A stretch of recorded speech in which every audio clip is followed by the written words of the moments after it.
Could Cho no Doke be your next steamy otome game? Yuriko is the daughter of a noble family in the Taisho era and is to be married on her birthday party.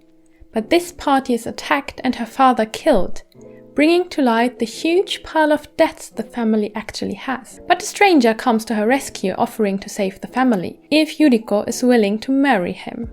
How will she decide? Is there a way to stop the downfall of her family? Thankfully, the pushy stranger isn't the only love interest able to save the family.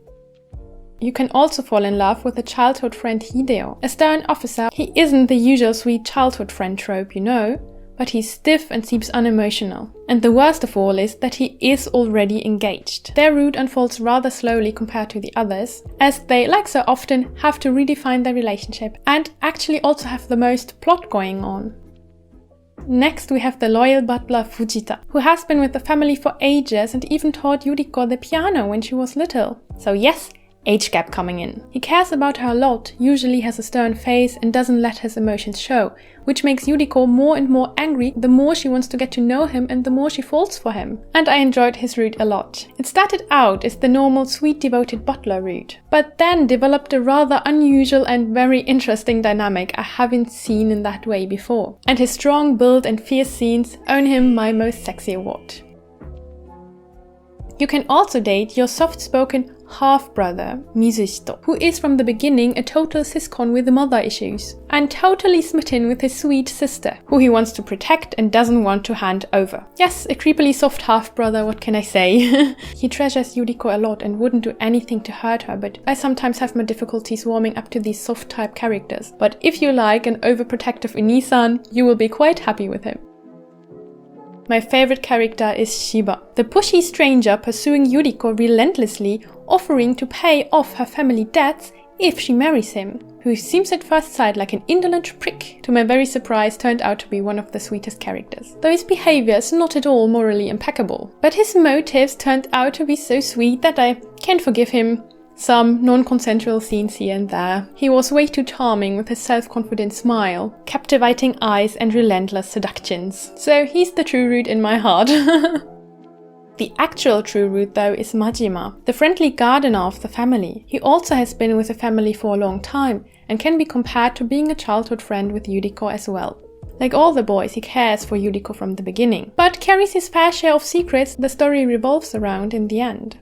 You can only play his best ending after you've played all the other best endings, which set my expectations high for his route. But I was slightly disappointed as it turned out way shorter than the other routes. And I didn't feel that all the remaining conflicts were tackled. His route felt so rushed, as it even more than the other routes just assumed from the beginning that those two love each other. So within the first minutes of his route, you get a love confession. On the other hand, I felt that in his route, Yuriko grew the most and had the most character development. But true route worthy? I'm not so sure. Overall, I like Yuriko as a heroine a lot, who is strong-willed and sassy and not easily swayed by the seductions of Shiba. She has her own will and not rarely is she the one confessing first or driving the relationship forward. Though she's elegant and to some extent young and naive, she's not annoyingly shy or insecure, which makes her a heroine I think many are able to enjoy or relate to. There's also kind of a women's route with a lot of info dumping and an unusual girls' relationship. For a noble historical setting, the Japanese is surprisingly easy actually, due to the fact that a lot of kanji, even common ones, have furigana, what makes it more approachable even for lower intermediate learners. Though of course the game still features some more old-fashioned words or formal language, but I don't think it's too overwhelming. And also there'll be an English language patch, which should you allow to change languages, if you feel the Japanese is still too much for you. I've played an hour of the English patch and the localization actually seems fine to me. And the language switching works like a charm. You either download the patch or the new physical release automatically comes with the language switch function. But if learning Japanese with otome games is something that's interesting for you, you can also consider joining my patrons, like these lovely fellows, thank you so much, to for example get my Otome Anki decks to ease you into learning Japanese with otome games. Or of course you can learn Japanese with t-shirts by buying my merch, which is now also available on Amazon. You can find the links in the description. I strangely love the art in this game. It doesn't look extremely fancy or like overly colorful, but still I feel that the colors in the CGs are brimming and vibrant. The strokes are on the thicker side, but still don't miss details, but are just more strong in expression. I don't really know how to describe it, but I love the CGs and they feel vibrant to me. The music is mostly calm and elegant, fitting the relaxed and hopeful vibes of the Taisho era in a noble family. From the voice actors, the most famous might be Musehito's voice actor, who also voiced Lucas in Shuo no Bish, or Shiki in Dance with Devils. Hitoshi also voiced Hyuga sensei in Club. Hideo also voiced Yusuke in Tengai ni Mao, and I don't know how I didn't notice, though I loved Yusuke so much. And Satoru in Tengoku Struggle. And Majima's voice actor also voiced Tsugunobu in Bidoshana, or Jinya in Radiant Tail. What is also kind of interesting that the game is written from a third-person perspective, but the limited third-person perspective, so the narrator still only knows the protagonist's thoughts and only conveys her thoughts to the reader. So in the end, I didn't feel that it made a huge difference to the usual first-person narrator, except for changing I to her. I can't exactly pinpoint why, but to me, this game gives off relaxed Taisho era vibes. Just I think the overall mood of the era with the upcoming electricity, the growing Western influences so you can have discussions about whether to wear Japanese or Western style clothes, breaking apart of the old feudal system, so now you can date a butler. And I totally love this mood of upheaval, but the overarching plot is the downfall of the family and the intrigues leading to it. A bit similar in that regard, like Hanayaka nari waga ichizoku, but I think with the atmosphere of Nilat Mirari no Tenbin. Though of course, though these games are much longer, it's a bit difficult to compare. Because in Chonodoku Hana no Kusari, each route only is about 5 hours long, and the true route only 3 hours.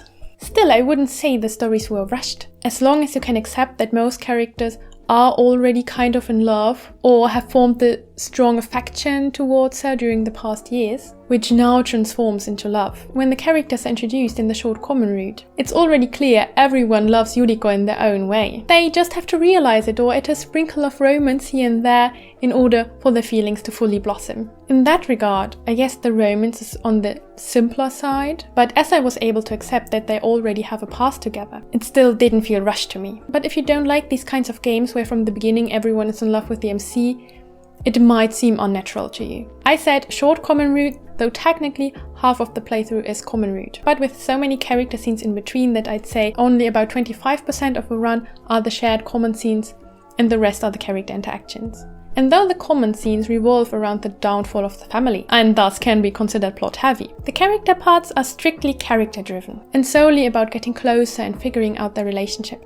That's why the game overall has a strong slice of life feeling to it, as only in the last minutes of each route the plot starts to pick up again, with some revelation, but it's very easily resolved. As I played the censored Switch version, I felt that the romance was very sweet, and well paced in that short amount of time. Though the bad endings were twisted and I don't really want to see them in an R18 version. You definitely have the normal assault trigger warnings, mental and physical abuse, as well as incest with a half-brother. I still expect the R18 version not to be as abusive as Koezaru wa Kaihana, for example. The bad scenes I witnessed on the Switch seemed sweet and consensual and like an expression of their love and not like in abusive scenes. So I would say the sugar content is still high on the Switch, though also, like compared to the length of the game, I wouldn't expect steaminess like Nidat Mirari no Tenbin, or auditive fan service like in Olympia Soiree.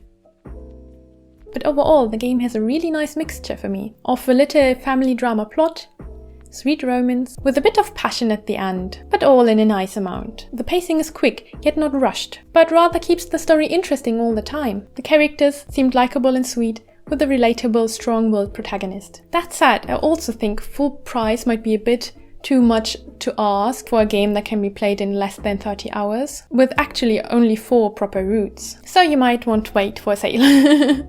Or get the PC version, which includes both games, the main game and the FD. Still, I would recommend this game to everyone who likes games that take place in the Taisho era, and who like the combination of family drama and slightly steamy romance. And if you like family dramas, I highly recommend Hanayaka nari waga ichizoku, where you are a maid in a house of 6 bully sons uncovering the family secret.